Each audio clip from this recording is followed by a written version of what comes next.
Ouvindo nada esse negócio.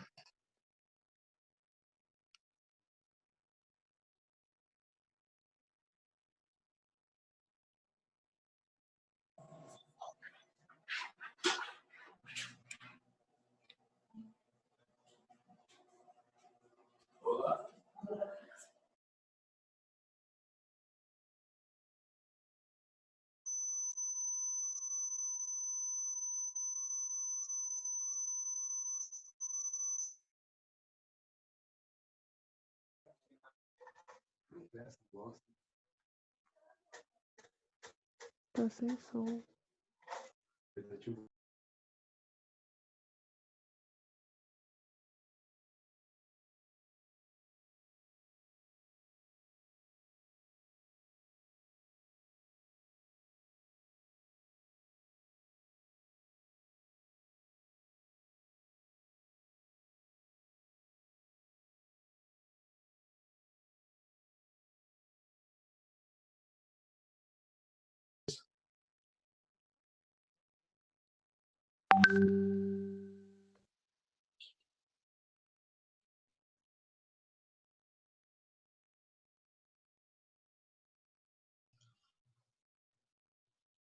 E agora, estão me ouvindo? Sim, Eba, me escutaram agora? sim, Slide ok? tudo ok. Slide ok, som ok? Imagem ok?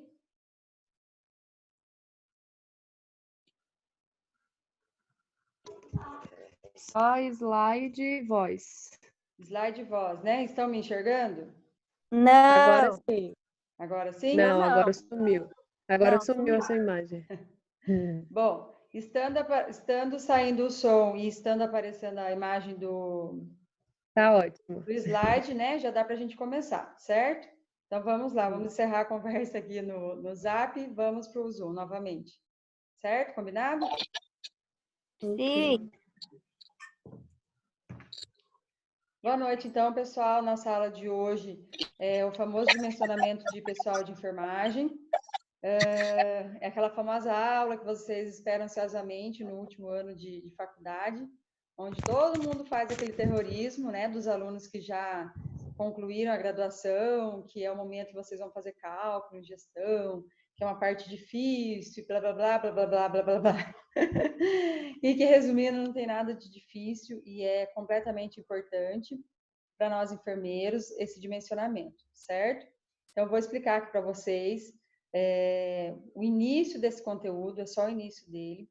Nós vamos ter aí mais 2 ou 3 aulas referentes ao dimensionamento de pessoal de enfermagem, considerando todo o avanço que teve nessa última década em relação a essa ferramenta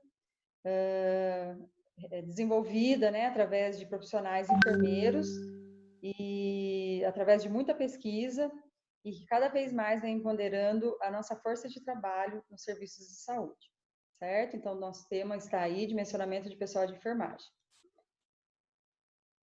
Vou passar um pouquinho para vocês sobre o contexto histórico, então, do dimensionamento, tá?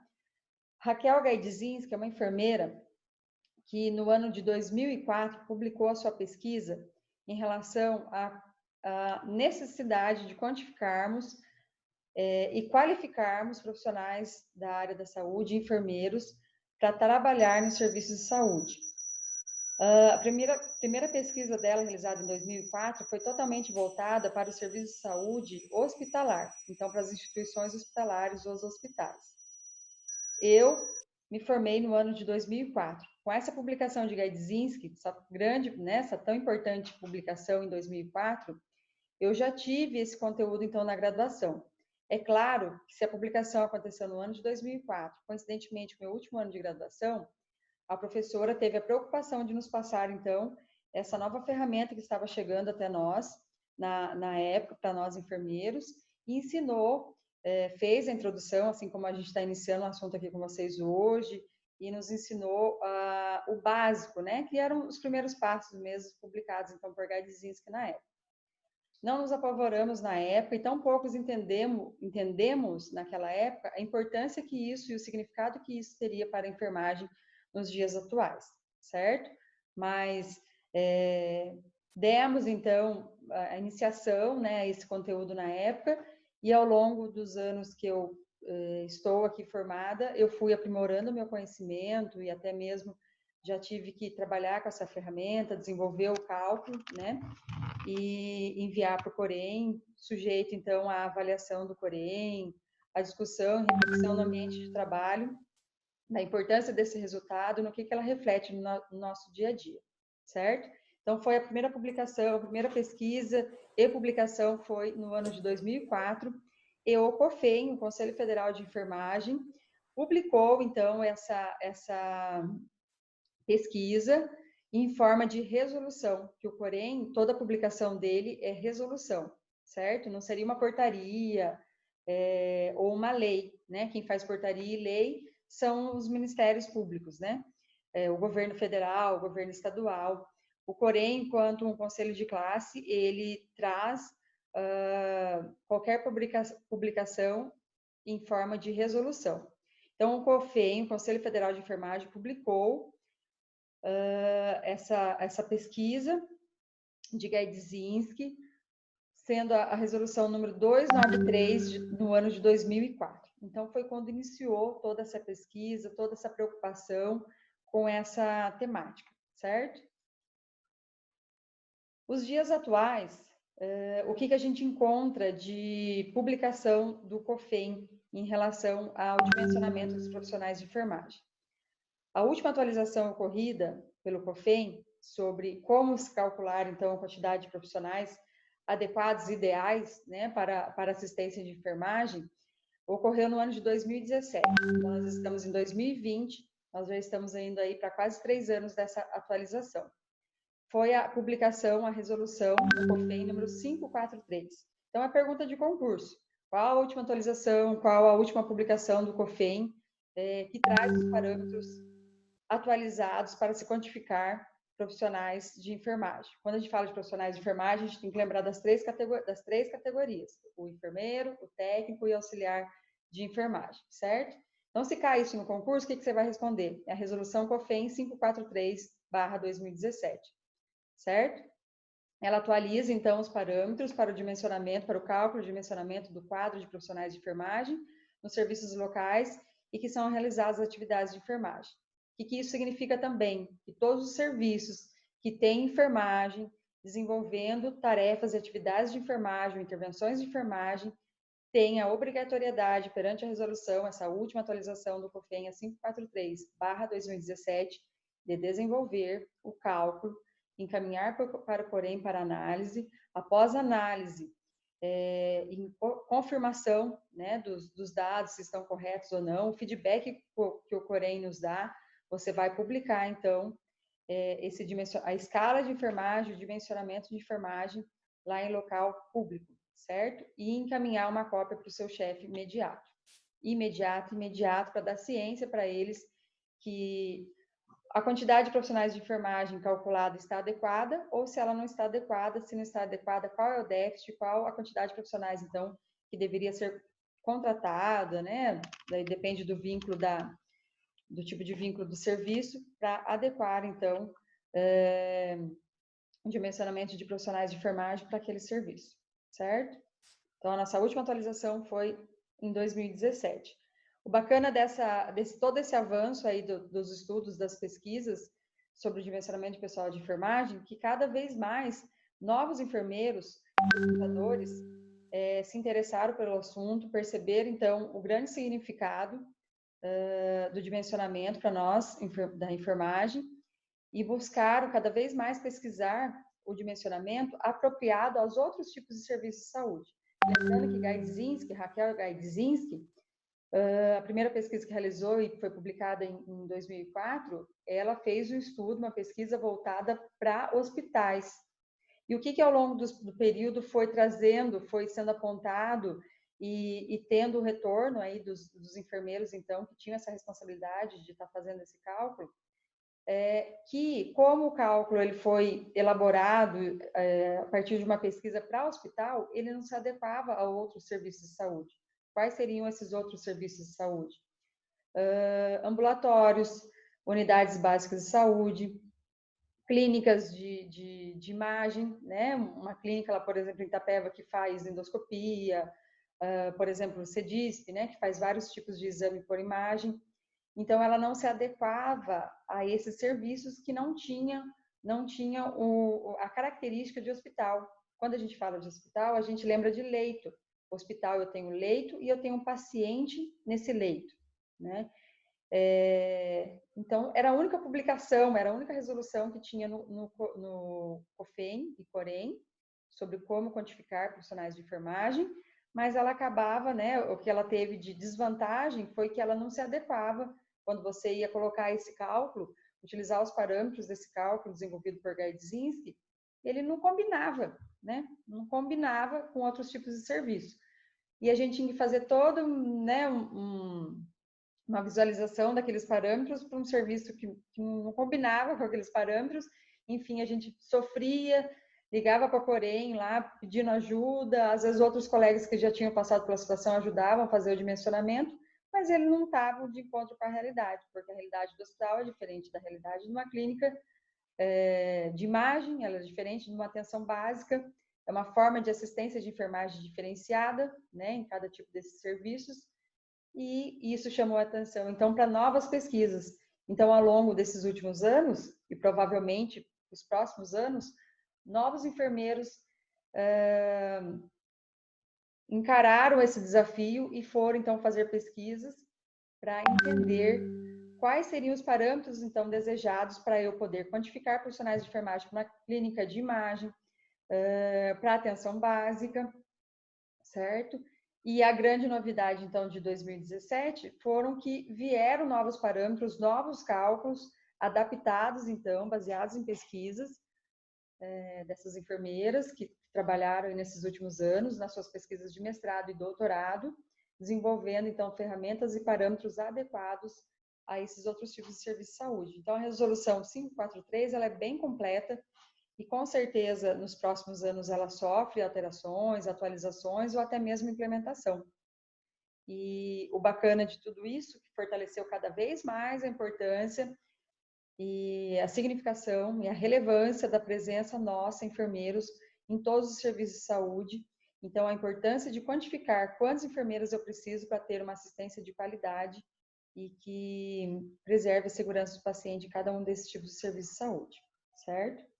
Então, eu estou falando tudo isso para que quando vocês pensarem em dimensionamento, vocês não achem que o dimensionamento é um vilão, e nem mesmo que ele é uma ferramenta chata, ou que ele, é só mais alguma coisa que o Corém inventou, que veja bem, eu estou todo o tempo informando vocês que não é uma invenção do COFEM nem do Corém, é uma invenção dos nossos colegas enfermeiros que se preocuparam em provar a importância, então, de ter enfermeiros e quantidade suficiente de técnicos auxiliares de enfermagem para prestar uma assistência de qualidade, né, dentro de todo o serviço de saúde.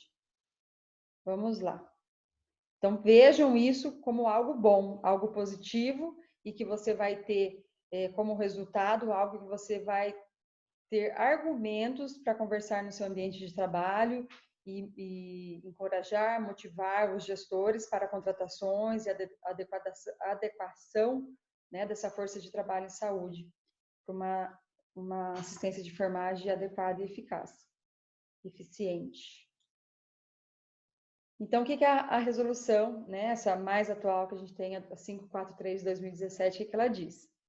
Considerando que o quantitativo e o qualitativo de profissionais de enfermagem interferem diretamente na segurança e na qualidade da assistência ao paciente, é claro, né, a gente nem precisa ficar debatendo aqui que faz toda a diferença quando eu tenho quantidade de funcionários suficientes, quantidade e qualidade de funcionários suficientes no atendimento direto, então na assistência de enfermagem aos pacientes, que isso vai trazer, gerar a segurança, né, do paciente e a qualidade da assistência prestada ao paciente.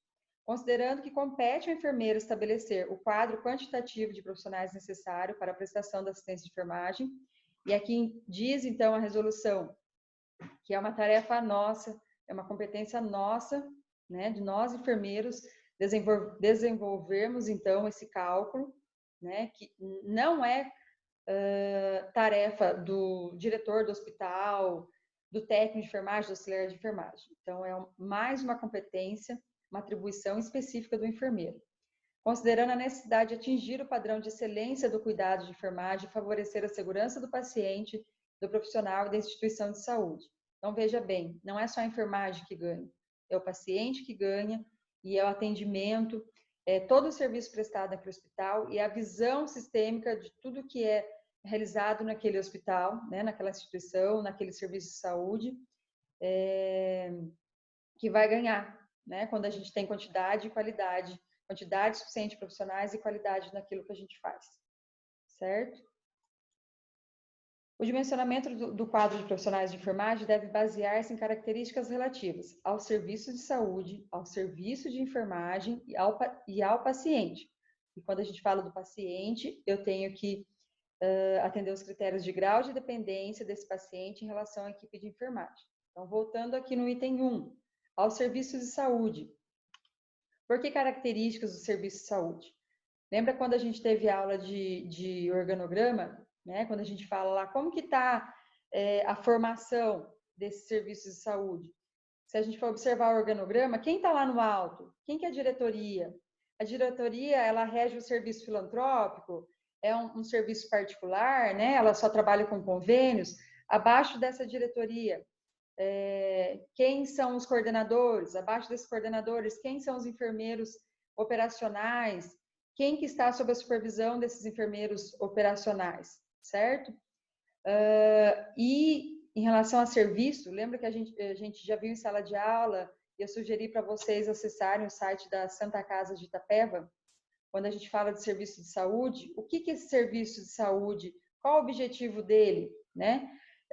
Qual é a visão? De que forma que ele quer ser visto pela sociedade, né? Pelos usuários de saúde?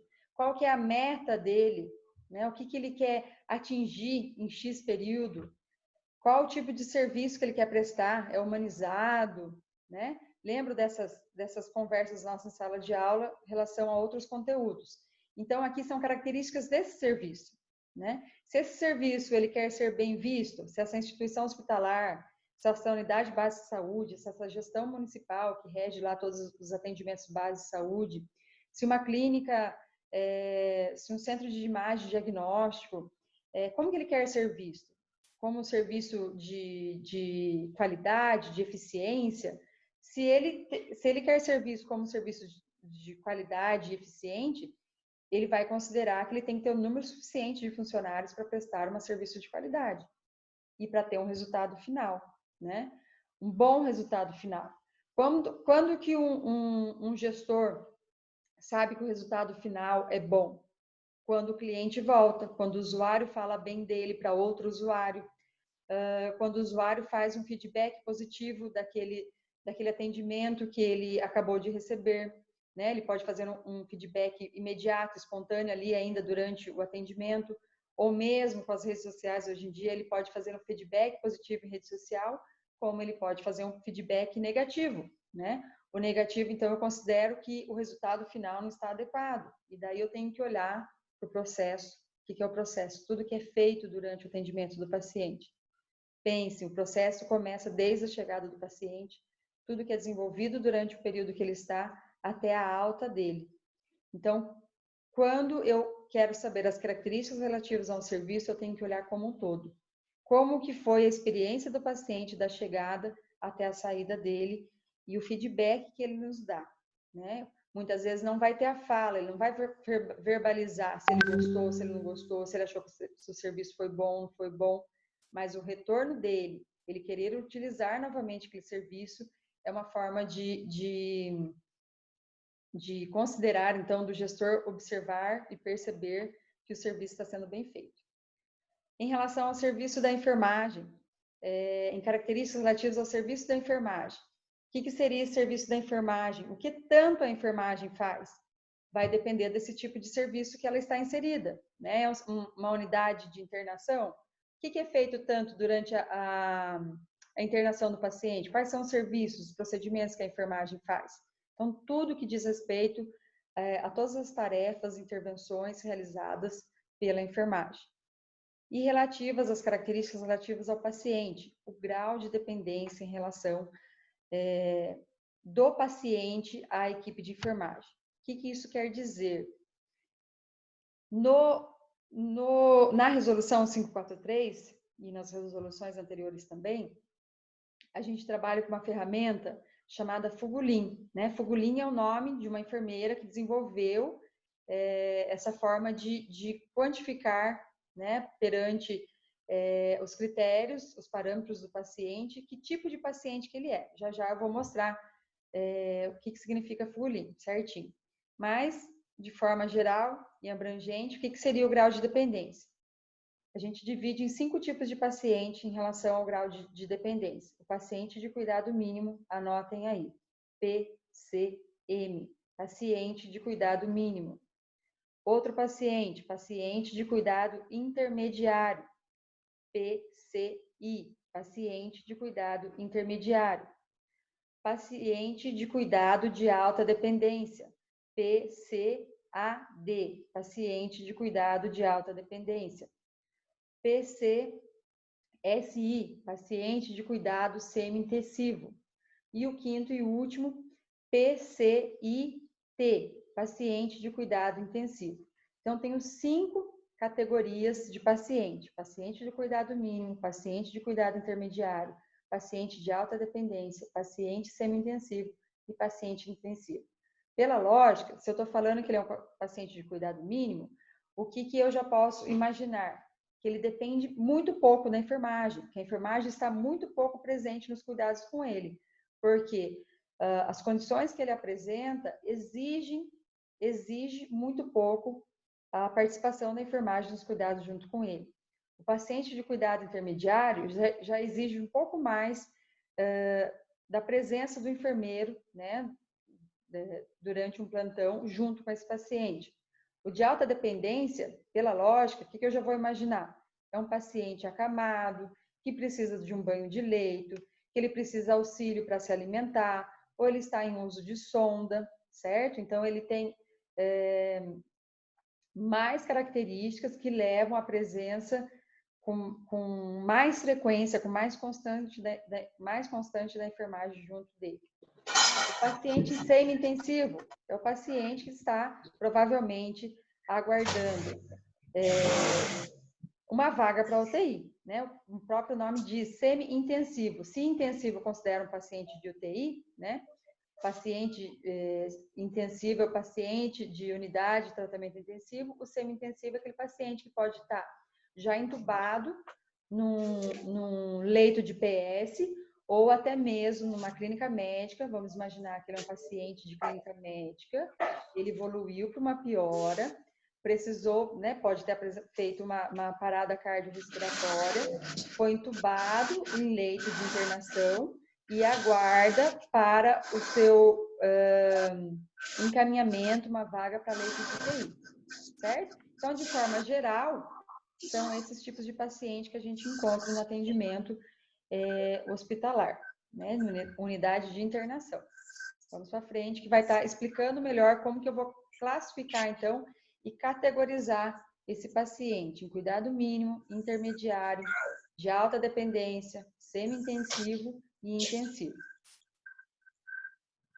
Como que eu faço, então, para fazer a categorização desse paciente, desse cliente?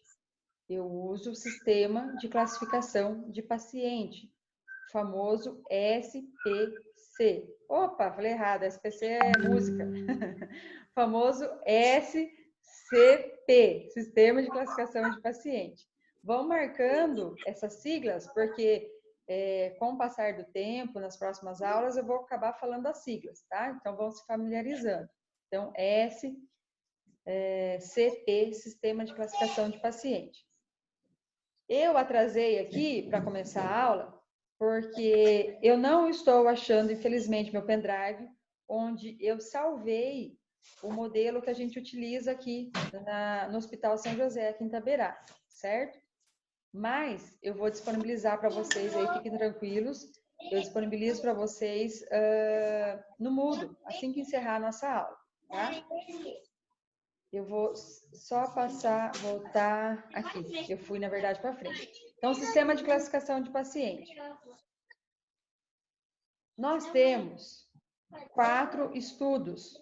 A gente tem DINI. Meu áudio tá dando referência aqui. Tá dando o quê? Tem alguém com áudio ligado e tá fazendo muito zumbido aqui, daí eu não tô escutando a aula. Certo. Por favor, quem estiver manipulando alguma coisa, às vezes próximo ao fone aí do computador ou do celular, reduza aí o atrito para não atrapalhar a nossa aula. Então, nós temos 4 estudiosos aí que desenvolveram, então, essa ferramenta, o Sistema de Classificação de Paciente. DINI, que publicou em 2014, Fugulin, Gaidzinski, Raquel Gaidzinski e Kirk Gantt, em 2005, Martins, em 2007, e Perroca e Gaidzinski, a mesma Raquel. Vocês estão vendo que a Raquel é Ultra Blaster, uma estudiosa, uma pesquisadora aí de tudo que envolve o dimensionamento de enfermagem. Então, em 1998 e Perroca em 2011. Qual que a gente mais utiliza? É Fugulin, certo? Ah, Keila, mas eu posso utilizar os outros quando eu estiver lá na minha prática e eu tiver que fazer o cálculo de profissionais de enfermagem? Pode, porque todos eles são aprovados e considerados pela resolução COFEM. Mas, onde você for, o mais utilizado é Fugulin. Então, é dele que a gente vai se apropriar, então, nas nossas aulas, certo? Fugulin vai, então, categorizar se o paciente é de cuidado mínimo, intermediário, alta dependência, semi-intensivo ou intensivo, fazendo o cálculo através do estado mental do paciente, da oxigenação, dos sinais vitais, da motilidade desse paciente, da deambulação, da alimentação, dos cuidados com a higiene corporal, das eliminações desse paciente, da terapêutica, da integridade cutânea do paciente, do curativo e do tempo utilizado na realização de curativos. Então, agora, como eu não estou aqui, eu não achei nem por decreto presidencial o meu pendrive, eu vou explicar, tá? Como que... Vou dar exemplos aqui do estado mental. Ixi, o que está acontecendo aqui? Não sei, apareceu um trem aqui que eu não sei o que é. Vocês estão me vendo? Sim. Mas sumiu a minha aula. Barbaridade. Sumiu daqui, gente. Espera aí.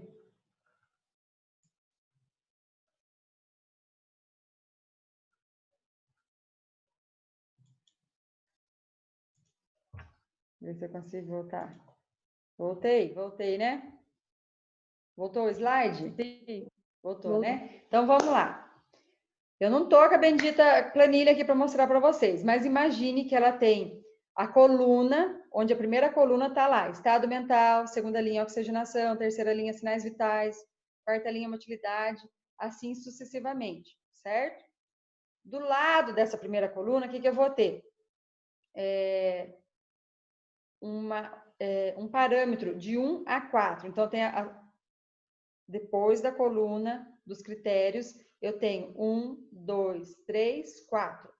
E daí eu vou dar nota para esse paciente. Então, a hora que eu estiver lá no quarto, quando esse paciente foi admitido, porque eu já classifico ele na admissão dele, eu vou olhar para ele e vou avaliar o estado mental. O que é o estado mental? Vocês já sabem, está consciente, não está consciente, está orientado no tempo e no espaço, e daí eu tenho lá essa nota. Claro que o menor número é o melhor estado dele. Então, nota 1, se ele está consciente, orientado no tempo e no espaço. Nota 2, se ele está confuso. Nota 3, se ele está desorientado. Nota 4, se ele está inconsciente. Entenderam? Deu para entender? Sim ou não? Mais ou menos. Mais ou menos? Oxigenação. Sim. Oxigenação. Eu estou olhando para o paciente, ele está lá admitido. Ele está respirando ar ambiente, nota 1. Ele está em uso intermitente de oxigênio. O que seria um uso intermitente? Ele fica períodos usando oxigênio com catéter nasal ou máscara de Venturi, e ele tem períodos de melhora dessa saturação, e eu tiro, então, a máscara ou catéter nasal, porque eu estou tentando desmame e ele fica X período saturando bem, acima de 90%, entre 90% a 100%. Mas, de repente, ele tem uma piora do seu estado de novo, de saturação. Eu vou lá, instalo de novo a oxigenoterapia, ou por máscara, ou por catéter. Vai depender de quanto ele regrediu nessa saturação. Então, isso significa um uso intermitente de oxigenoterapia, certo? Então, se a nota 1 é para o paciente que está em respiração ambiente, que ele não está usando nenhum tipo de oxigênio, nota 1, ele está bem, está respirando ar ambiente. Nota 2, uso intermitente, hora ele precisa estar com oxigênio, hora ele não precisa estar. Nota 3, ele está em uso de oxigenoterapia contínua, ou por catéter ou por máscara de Venturi. Nota 4, ele está entubado. Entenderam? Sim ou não? Sim. Sim. Então, o que significa? Que quanto mais o estado dele é mais grave, a nota vai elevar, certo? Então, na última, imagine que a última coluna é onde eu vou pontuando. Então, estado mental, está consciente, nota 1. Oxigenação, respira por ar ambiente, nota 1. Estão entendendo? O terceiro, sinais vitais. O controle dos sinais vitais dele é de 6 em 6 horas. 6 em 6 horas é rotina de qualquer lugar, né? De qualquer serviço de saúde, de internação. Porque no plantão de 12 horas, o mínimo é verificar os sinais vitais 2 vezes no dia. Então, o funcionário vai ver os sinais vitais no período da manhã e no período da tarde. O pessoal da noite pegou o plantão, ele vai ver no início do plantão e no final do plantão. Então, no início daquela noite e no fim daquela madrugada, né? Quase no início do novo dia. Então, de 6 em 6 horas. Então, nota 1, porque ele precisa do mínimo aí de acompanhamento dos sinais vitais dele.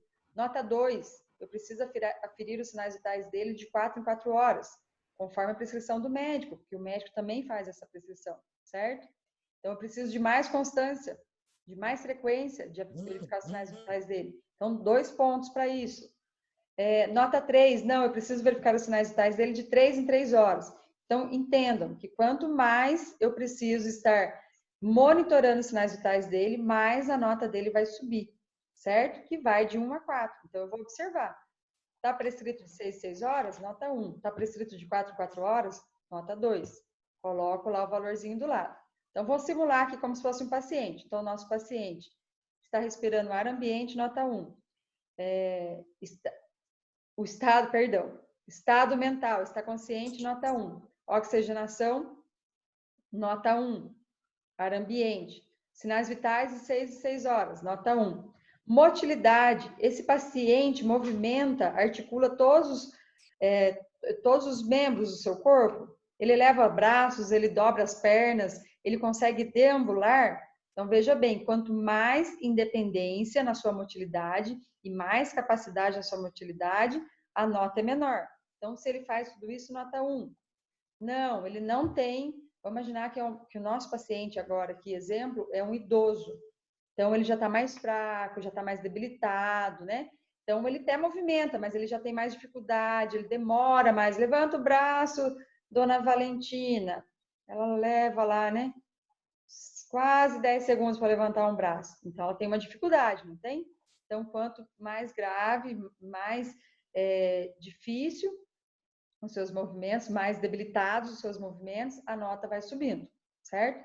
Vamos imaginar que a nossa paciente movimenta todos os braços com rapidez, tem destreza, na sua motilidade, então nota 1 para ela. Se é um paciente, só para dar um exemplo, né, do mínimo para o máximo, se é um paciente acamado, que ele precisa de total ajuda nossa, vamos imaginar um paciente sequelado de AVC, é nota 4, tá? Deambulação, ele deambula? Aí eu já mato a charada. Como que ele chegou? Né? Se eu tenho que fazer a classificação dele quando ele chega, quando ele é admitido, de que forma que ele chegou? De cadeira de roda? Ele chegou deambulando, acompanhado da enfermagem ou de algum familiar? Eu já sei se ele anda ou não, certo? Ah, mas ele chegou de cadeira de roda, mas o familiar me falou que ele anda sim. É que a enfermagem optou para deslocar ele com mais rapidez de cadeira de roda, mas está preservado, né, a deambulação dele, a motilidade para deambular. Então, eu vou, quanto menos ele é restrito ao leito, então a nota é menor, quanto mais restrito ao leito, a nota sobe, certo? Alimentação. Dona Valentina, a senhora está se alimentando, a senhora consegue comer sozinha? Eu consigo. Nota 1. Dona Valentina, a senhora consegue se alimentar? Quando alguém me ajuda, tem que me ajudar a colocar comida na minha boca. Nota 2, ela precisa de auxílio. Nota 3, ela faz uso por dieta, dieta por sonda. Nota 4, ela está em uso contínuo de sonda ou até mesmo recebendo uma dieta parenteral, certo? Então, vai aumentando. Quanto mais ela tem uma dependência em relação ao aporte nutricional dela, mais vai aumentando a nota para ela. Cuidado corporal. Ela tá limpinha? Como que ela chegou? Quais eram as condições de higiene na hora que ela chegou? Chegou sujinha? Nota 4. Muito suja? Nota 4. Com a unha grande, sujidade aparente de couro cabeludo, né? Ou às vezes até mesmo algumas sujidades aparentes de corpo, porém a vestimenta estava limpa, né? Porque existe uma diferença, você tá com uma roupa limpinha e não ter tomado banho. Certo? Então, a pessoa pode chegar com uma roupa limpinha, mas ela tem sujeira aparente no corpo. Então, é essa nota que eu vou dar para ela em relação ao que ela apresenta ali na hora da internação. Eliminação. Ela tem autonomia em relação à eliminação? Ela levanta do leito e vai fazer o xixi e o cocô no vaso? Ela usa fralda?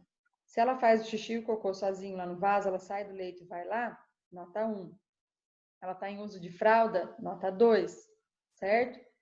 Então, conforme o grau de dependência, vai aumentando a nota para ela. A terapêutica é via oral? Nota 1. É endovenosa intramuscular intermitente, né? Conforme os horários prescritos.